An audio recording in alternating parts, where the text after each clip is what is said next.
Welcome, everyone. Just going to take a couple of seconds to let people get connected.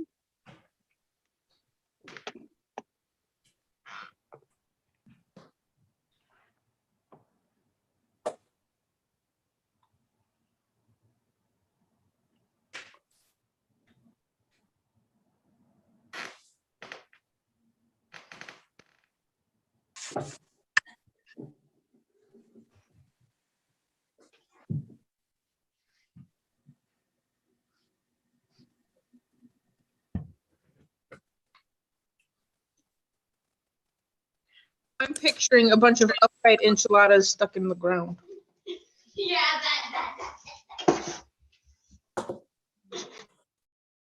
You could all just keep yourself muted if you're not speaking. That would be helpful. Thank you. All right. So we only have 30 minutes for this program today, so I'm gonna kind of jump right in, and I'll just keep an eye on the waiting room. But thank you all so much for being here with us today, this afternoon. My name is Geneva Blackmer, and I'm the program director for the Interfaith Center. We're located at the Miami University campus in Oxford, Ohio. And our mission is to invite people of diverse religious, spiritual, and secular traditions to participate in one another's practices in order to cultivate appreciative understanding and to build friendships and relationships, as well as to unify them around common moral, social, and ethical concerns in order to build a more just and equitable society. So I'm really happy to have Cecilia Shore here with us this afternoon. She has been a Quaker for over 40 years and currently serves as one of the clerks of the Oxford, Ohio Friends meeting, which actually meets in the building of the Interfaith Center. So really excited to have you here, Cecilia, and I'm just gonna turn it right over to you for sake of time, and thank you so much to everyone for being here. Thank you all so much for being here. I'm really glad to see all these faces. My screen doesn't allow me to see everybody. So Geneva, do you know if Steve is here yet? Let me see. I do not see him yet. Okay. I do want to thank Steve Angel, who agreed to serve as my spiritual companion for this program. That's a common Quaker practice where one or more friends will support each other, support the speaker spiritually, so that they'll be able to deliver the message that as they're led to do so. So if he makes it and is able to perform that role, I'm really grateful to him for that service. Let me start by saying that I come from a branch of Friends whose entire worship service practice is based on stillness.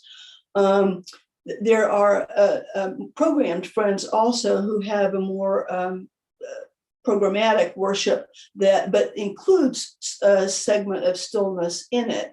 But our entire practice is what we call unprogrammed. So the basic concept for Friends is that there is that of God in everyone, and different people use different language for that. Some people say a spark of the divine. Some people say the spirit in everyone, or they talk about the light of Christ in everyone, or just the light. So the goal of worship from in this tradition is to experience that of God in yourself and in the gathered collective. A couple of analogies might help here. When you think about how if you project all the different colors of light onto a screen, the overlapping spot there will be white light. Will be all the colors mixed together, and will be a pure color. You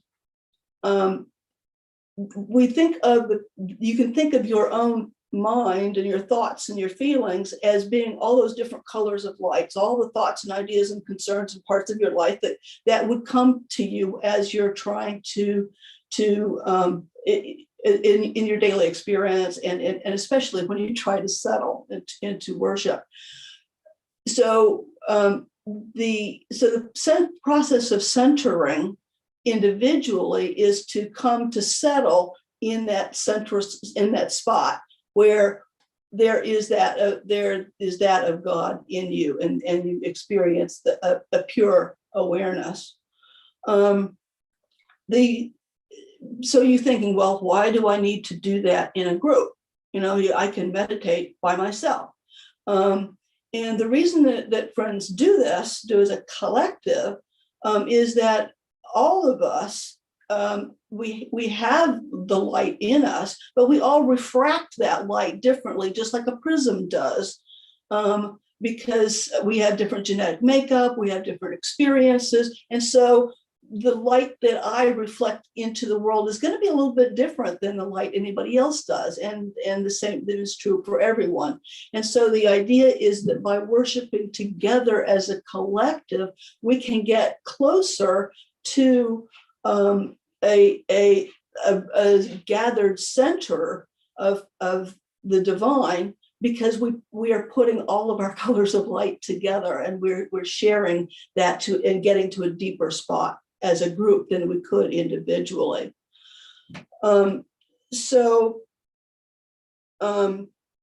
Ideally, what happens in worship is that sense of gathered stillness. And some people use the language of covered meetings, where they feel that the meeting collective is being held by or covered by the spirit. So this doesn't happen all the time, but ideally that people have that experience of being in a deep place of awareness and deep place of stillness together with other people, and and you sense the presence of the other people and the divine in that time. We now have people who come to Quaker worship from lots of different religious traditions, including Christianity. People come to us from Judaism, Hinduism, Buddhism, Islam. So many faiths have some kind of contemplative practice built into them, and so you will have you'll find your own way into the stillness. The techniques that people use for doing that centering and finding that spot of light in yourself vary a lot by individuals. Some people prepare by reading the Bible or other inspirational literature. Some people get there by formal prayer or recitation. So they might say the Lord's Prayer or the Serenity Prayer, or they might go through the phrases of loving kindness that Buddhists use. They might do informal prayer. They might go talk to God about what they're grateful for, or pray on behalf of the needs of themselves or others. Some people, especially to get a sense of the collective, which is so important in this process, some people go around the room or the Zoom screen now. Some people go around and hold each member of the group in prayer and think about the qualities of that person and whatever struggles they may be having at this time, and hold them in the spirit. Other people use visualization.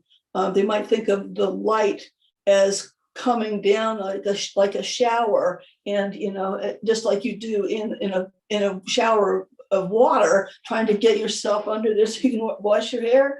You can think of, some people like to think of the divine light as a shower that you're trying to center yourself and settle in that so that it fills you. Other people like to think about the light in their heart radiating out to all the parts of their body and eventually to the world and the people around them. Other people like to use this time to settle in reflection. They might think back over the week and what was I supposed to learn from what happened this week? What are the lessons here? What meaning can I take away from this? What can I be grateful for in my recent experience? So those are just some ideas of how people use this time to find that deep heart, where the spark of the divine is for you. So sometimes as a result of this process, there will come an idea, words, song, a poem that you feel is not just for you. Sometimes it is just a personal message, like, oh, I needed to pay attention to that, or oh, here's somebody I could do something about that other person's suffering. Sometimes it's a message just for you. But sometimes it's something that you feel strongly needs to be shared with the group. And in that case, you're encouraged to do so. And that we refer to that as vocal ministry. So if during our time together that happens to you, please feel free to unmute yourself and share whatever message you feel led to do. I'll close the time of stillness after about 10 or 15 minutes so that we'll have time to reflect on the experience. So, and we'll settle into that stillness now.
Sorry for that, the phone interruption.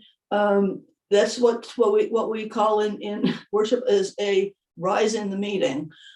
So it's kind of one of those accidents that happened about the same time I was going to ask you to, at the end of our worship, we always ask people to share anything that came to them during the stillness that they didn't quite feel like gelled as a thing that to be shared, but it's a thought that they want to share now in a more informal space.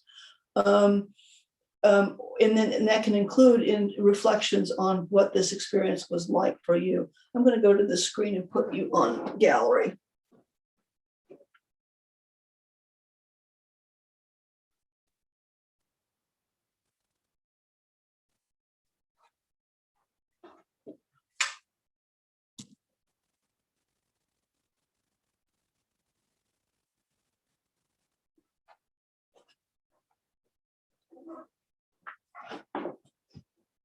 Are there thoughts that people would like to share?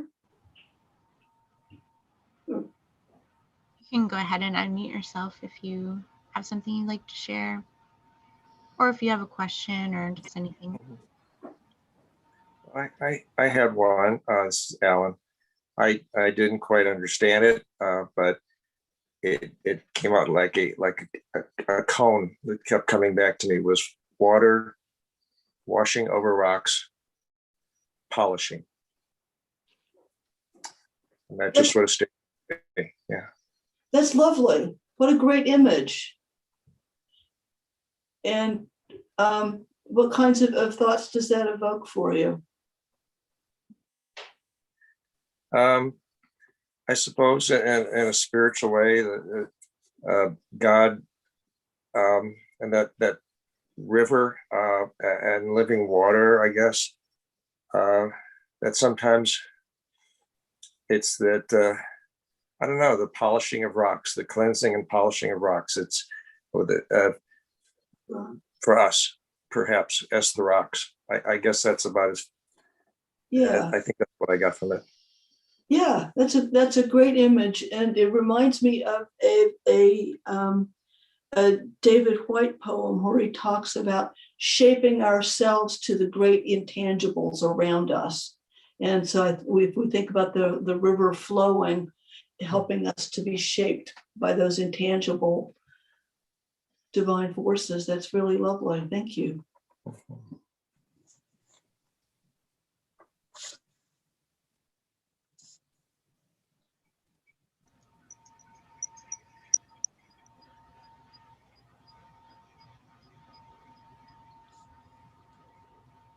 Does anyone else have any comments that they would like to share or questions? Yeah, good. Yeah, no, I had wanted to do this for a very long time, and I still hope to sit with Quakers at a meeting at some point around where I live, near Annapolis. I'm kind of used to meditating on my own. It's been a while since I meditated with others. So to me, the experience kind of resembled that, but I had difficulty settling, just kind of being more receptive and open and allowing my mind to clear, probably because of the time of day when I'm not used to doing so or sitting in front of my computer. But I began the process kind of by just making a personal invocation to the divine, mostly through the sun and the earth and a few other things. And so I tried to keep that feeling with me. But since it was a group exercise that made it very unique, I also tried to feel a sense of interconnectedness with everyone else on the call and kind of with the planet overall. So for me, it was kind of like combining a sense of light within myself and the world and a sense of oneness or interconnectedness with other living beings. That's lovely. Yes, I'm glad you had just even the smallest taste of that interconnection. That's lovely. Now, that's one of the things that is makes for me Quaker worship really special, is because the silence that's engaged in, I think, is really different from the silence of awkwardness when you're standing around in an elevator waiting to go up to 14th floor, or you're waiting around in a dentist waiting room, for example. It's not the same kind of stillness. There's an intimacy to it, and I'm glad you had a flavor of that.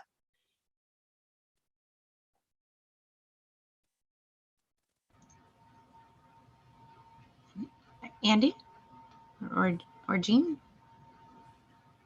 I liked the notion of light and prism, and I was kind of focusing on the light within all the people that are here in this virtual experience, and just hoping that I would be connected in some way to the lights within others through that experience. Yes, I think I like the image of the prism too, and your practice of thinking about what light is being reflected in each of the individuals is just right close to the heart of the basic idea. So thank you. Great. Go ahead, Andy. Quakers sometimes refer to this practice as waiting worship. And I always discover in every meeting for worship how difficult it is just to wait. And I think it's one reason that Quakers are a relatively small group. It is difficult to wait. We want to fill up space and time as quickly as possible. And we want to cater to the busyness of our minds and fill our lives with lots of content. And to spend an hour together waiting instead, that's challenging. It is always challenging to me.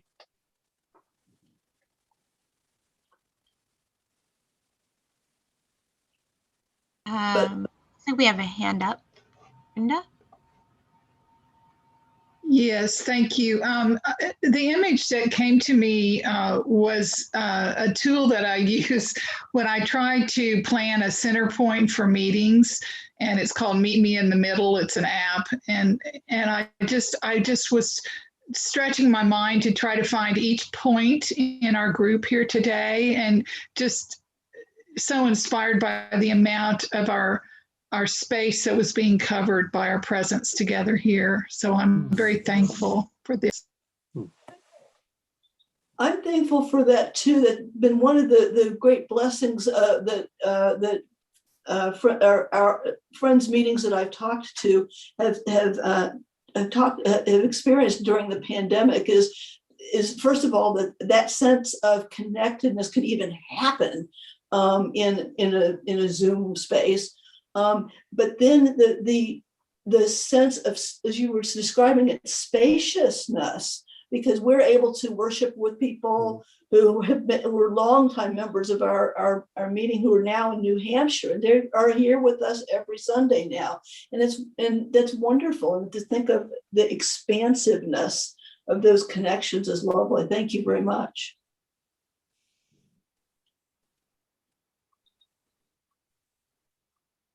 We are. By the way, I just wanted to mention to the friend who said that he was interested in finding a meeting around Annapolis. I'm pretty sure there is one. There's a I think it's quakerfinder.org, so you can find a local meeting close to you. So I think you'll have good luck. Thank you. Well, we are at 12:30 now. So are there any final comments or questions that anyone has? I'm just grateful to you all for this experience. It was really lovely to share this with you and to hear the things that came to you out of this very short time we had. Thank you. Thank you. Thank you so much, Cecilia. This was lovely. Thank you, Cecilia. Yeah. Thank you. Thank you. Thank you. Thank Thank you. you very much. Have a good